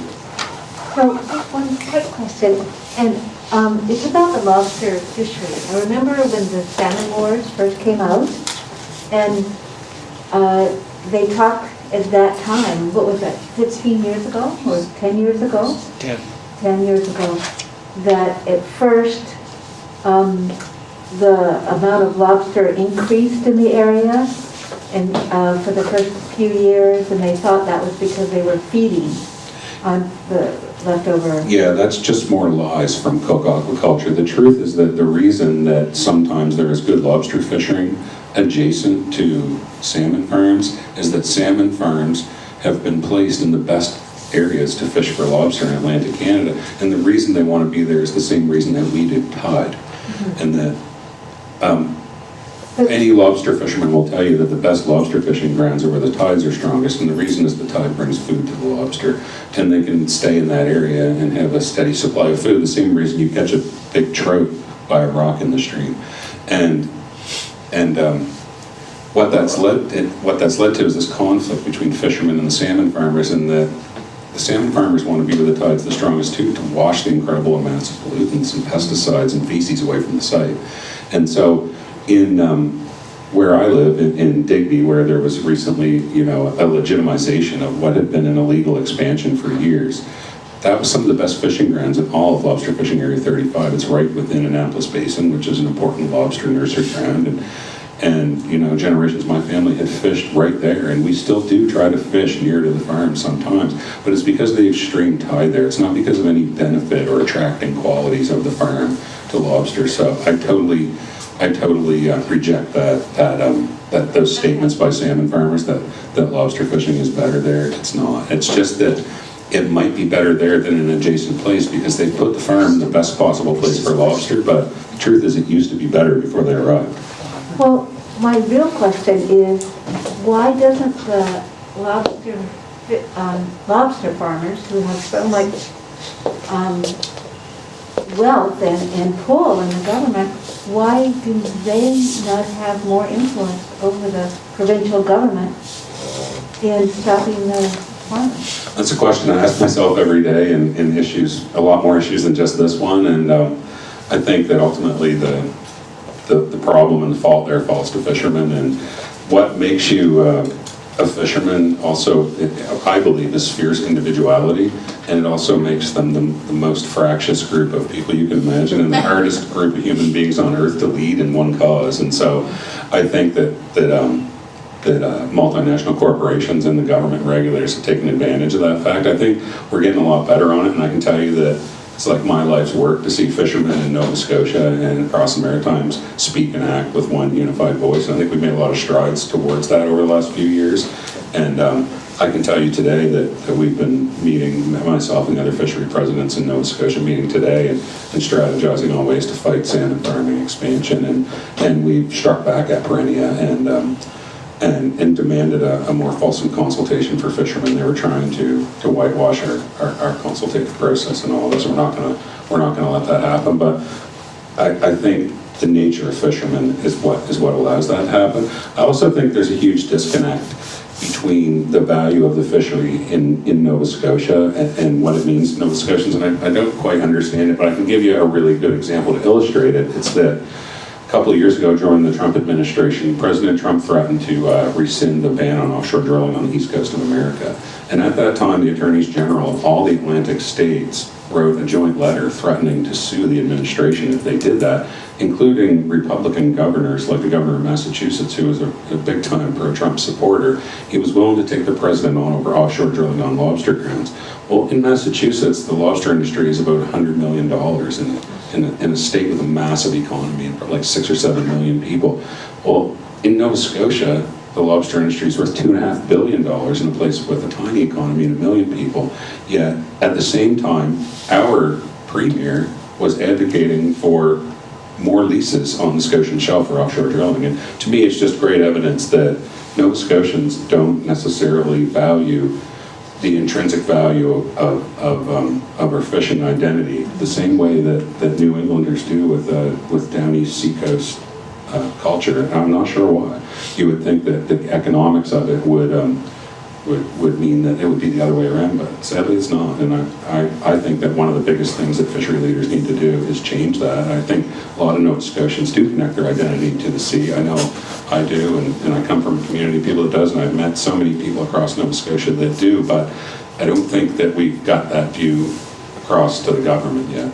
I think that one thing that strikes me is that Nova Scotians who come from poor coastal communities find intrinsic value in the sea and in the ocean just as it is. And that the people who are responsible for being proponents of all of this are the government and an urban-dominated government. And I think that some of it's goodwill to create economic benefit for Nova Scotia, but strangely, the people that need it the most find more value in the sea as it is. Question here. Yes, I was just wondering, I forget which of you mentioned it, but you said that in Norway, they're imposing this marvelous ocean health tax on the areas. Now, what led that to happen, and how could we get that here? I mean, that would be the best thing if we turned in, you know, if we had that, and then we imposed it on everybody who's messing up the environment. Wonderful. Good luck with that. It's a proposal. Yeah, it's a proposal. It's run into a lot of opposition from these big salmon farmers. Salmon is the second largest export in Norway after oil. But still, the government did that. And the government did that because they recognize that they need to protect their fjords and the rest of their coastline. The Norwegian government has been better than most for the last 20 years in trying to regulate this industry. They have a red light, yellow light, green light system based on sea lice. If your salmon farm has a lot of sea lice, and they go out and monitor the sea lice, if it has a lot of sea lice over what the level was last year, you have to cut back on your density and your production. If it's the same as last year, you can stay the same. If you're better, you get a green light to increase your production.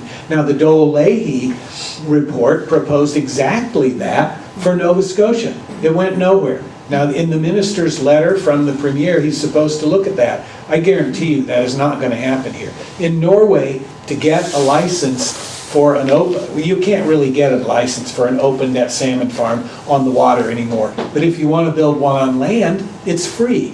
They'll give it to you free. So, they're pushing in the right direction. At the same time here, this government doesn't really give a darn.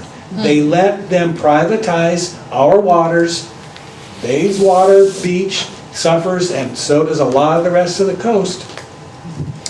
And the frustrating thing is that Nova Scotia is on the leading edge of solving this problem with the will. Nova Scotia already has 2 successful land-based salmon farms. They're not huge, but they're working.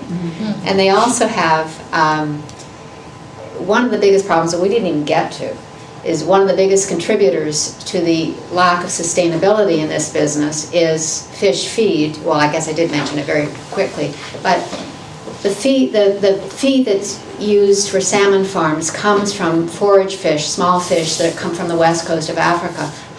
What did we read today? 96% of the fishing stocks in the world are at capacity in terms of fishing or being overfished. Off the west coast of Africa, 50% of those fishing stocks are in a state of collapse. Yet Nova Scotia has several companies here working to solve that part of the problem too.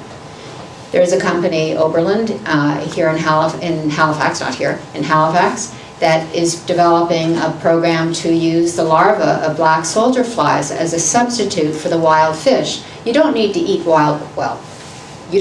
salmon don't need to eat wild fish. They need to eat a certain type of protein. Black soldier fly has the same protein. And we asked them not long ago, a couple weeks ago, how much of this can you use as a substitute?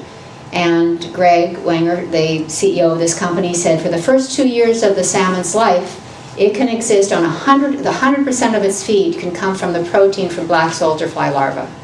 For the third and or fourth year, up to 40%. Those fish will grow and thrive without taking a fish out of the wild. It's amazing. And that's a little company here in Nova Scotia. There's another company that's working with algal oil, which is a similar process in terms of providing a similar protein. These problems can be solved. What I find very frustrating and sad is that people have been working on these problems for the last 20 years. I'm personally aware of all sorts of researchers at Guelph, at Laval, various universities that have put together fantastic diets that would work just fine, and they're with bacterial fatty acid compositions that are made that you don't need. And so I think it's criminal that those findings haven't percolated through and made it into the feeds that are given, because they're there, they know. And the soldier fly larvae are wonderful, but there was a lot of work done before that would have provided that already, and it's sad that it hasn't made it. It's really sad. Yes, and the interesting thing about the land-based salmon farms is they tend, they do have a new technology that they're embracing and perfecting, and they tend to, by their very natures, be more adventurous in their outlooks.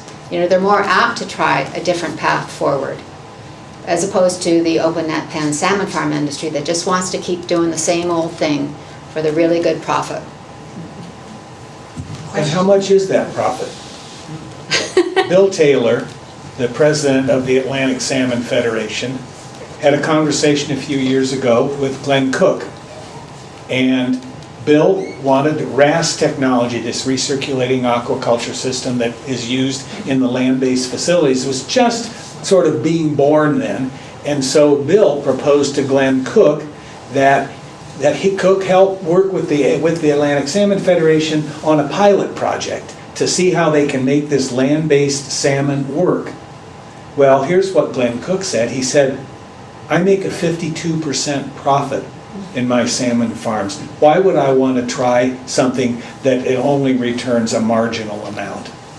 That's the attitude. And a 52% profit, you can afford for tens of thousands, hundreds of millions of salmon to die before they're harvested.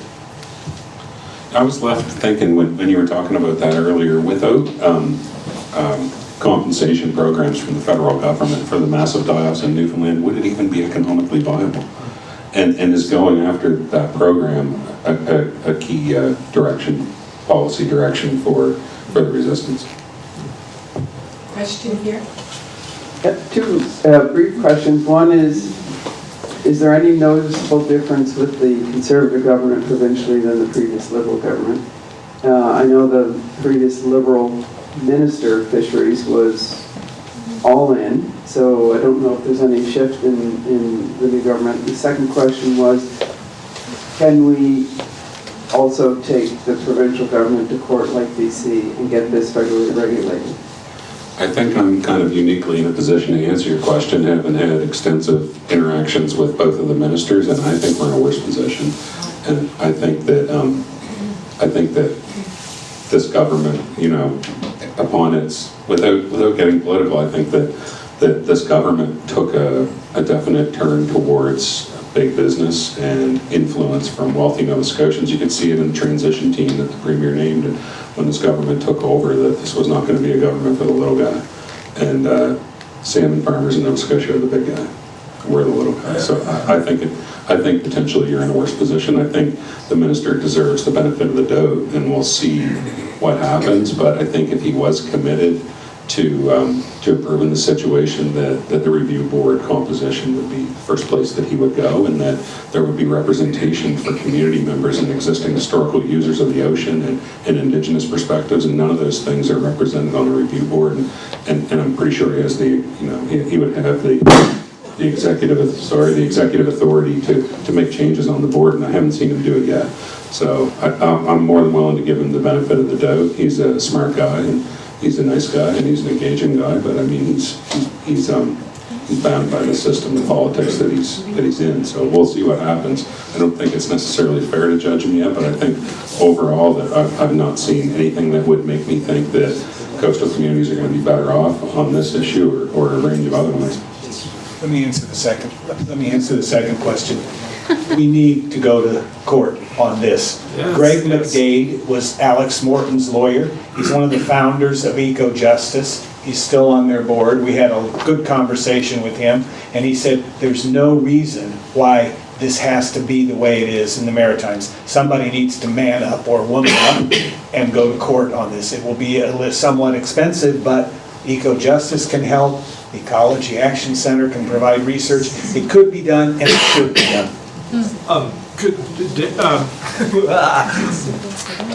Derek Purcell would love to speak to this point, I'm sure, but the Twin Bays Coalition has stuck its neck way out by hiring a wonderful lawyer, Jamie Simpson.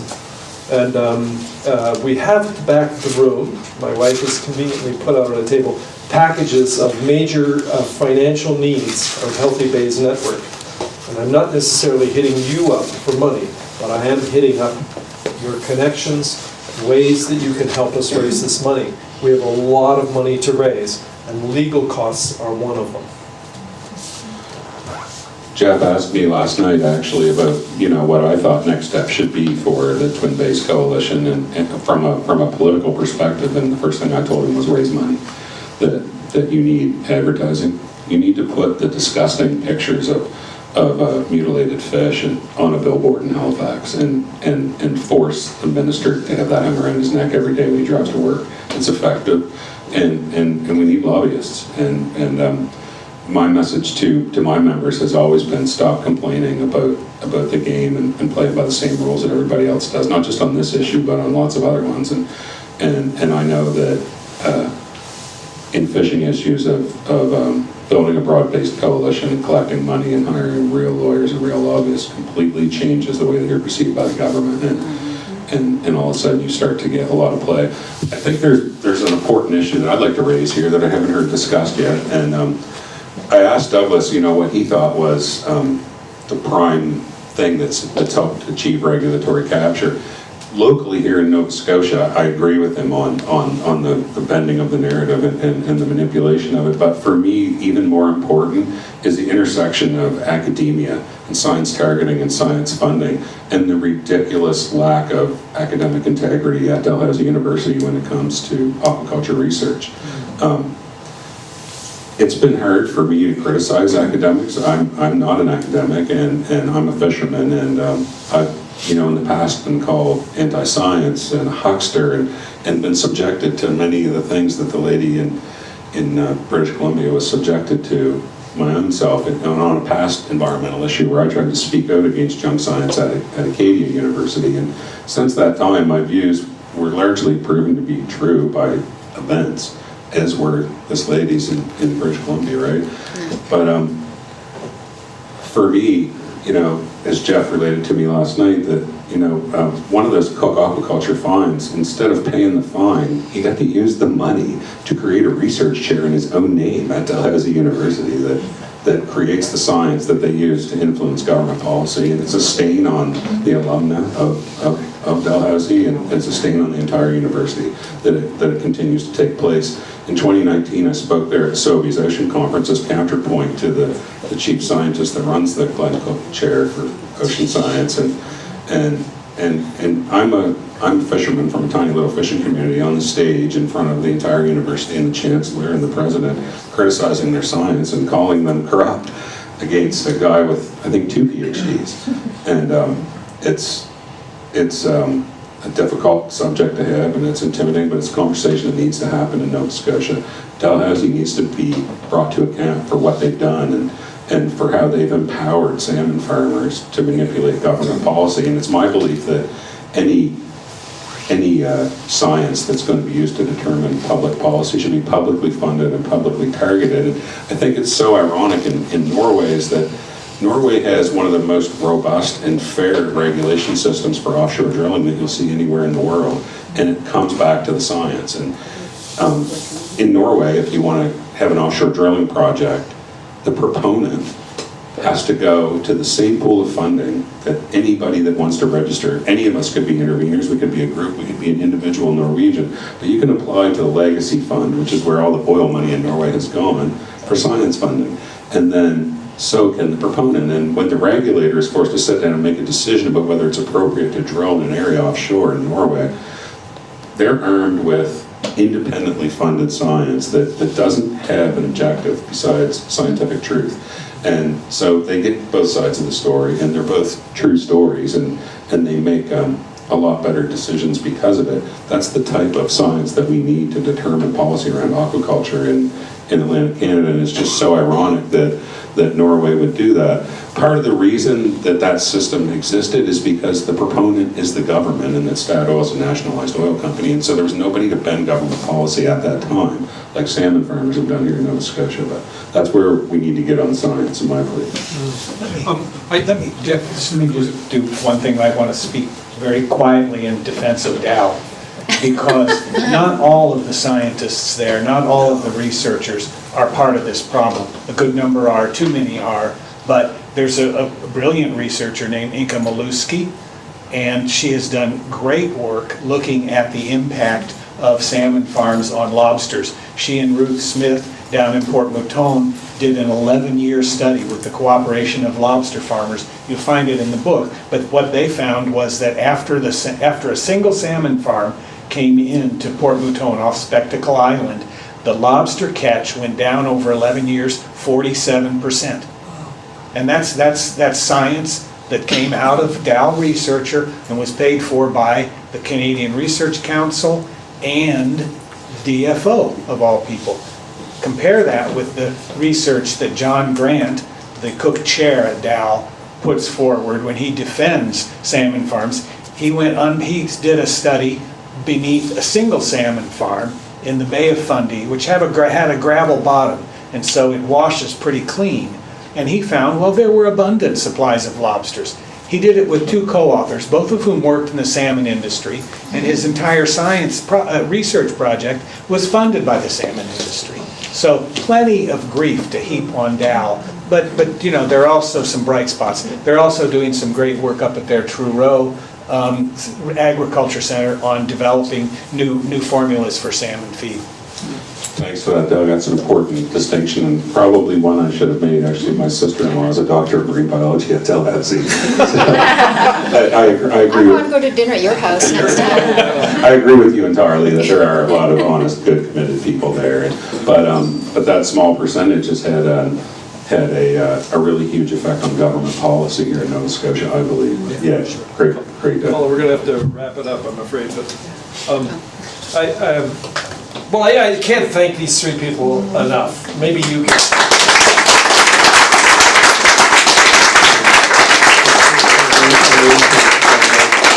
I could listen to you all night, but feel free.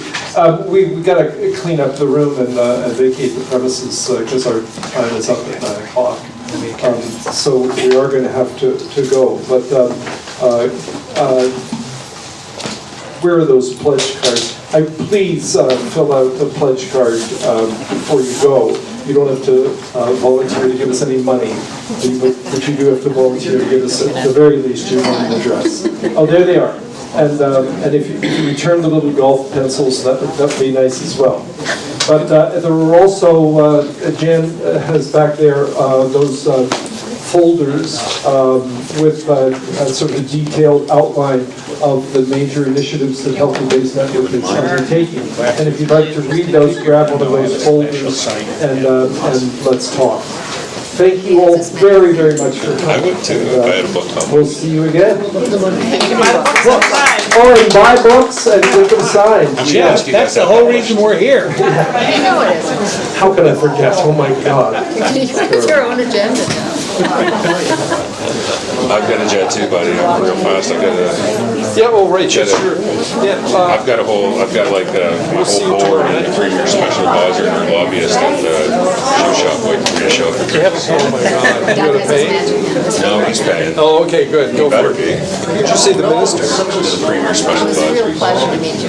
Pleasure It's not bad. whoever's down there. Back there, Keith is now offering us 2 free beers for each attendee tomorrow. I've got at least 4 more presidents coming with me. That's the 2 biggest fishing presidents Cape Breton come with. I think this is important for you to reach out to. And I've got Bernie and Heather Mohawk. Need to do is pull all the It's a great luck. Catherine's on. Yes, Awesome. You can just come 2 for the price of 1. All right. Thank you, sir.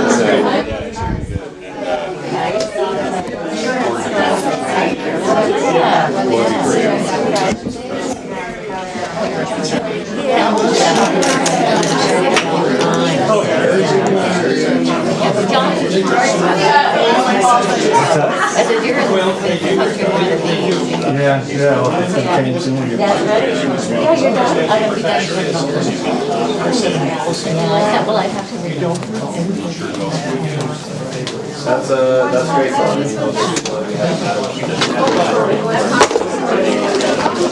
Oh, yeah.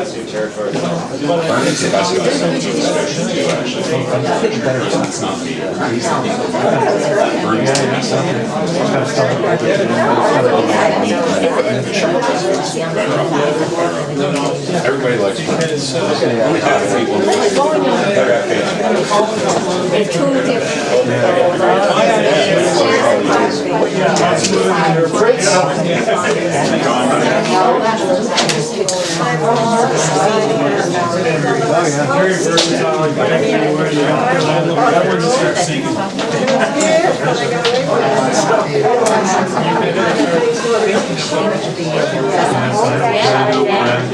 Last time I was here to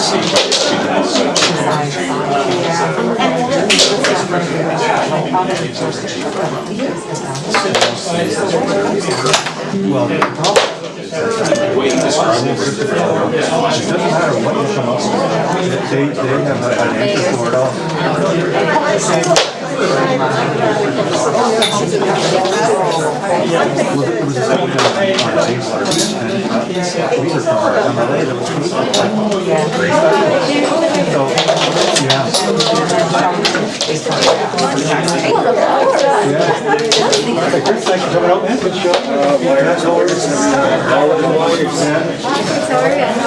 Chris, my neighbor Chris, fan of wireless guitar. Bad things happen. Makes me nervous. Yeah, they just make me feel anxious as well.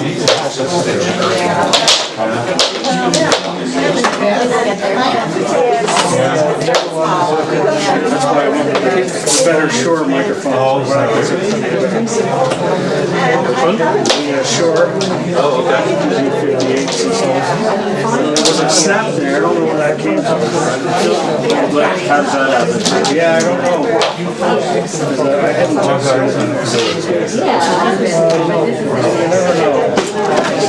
It was Glenn Cook again. Yeah. He's now responsible for all of the bad things that happen. all of the tech problems, as far as I'm concerned. Well, this one was a lot better. Yeah, Every once in a while, you just run into like pure strangeness, right? Yeah.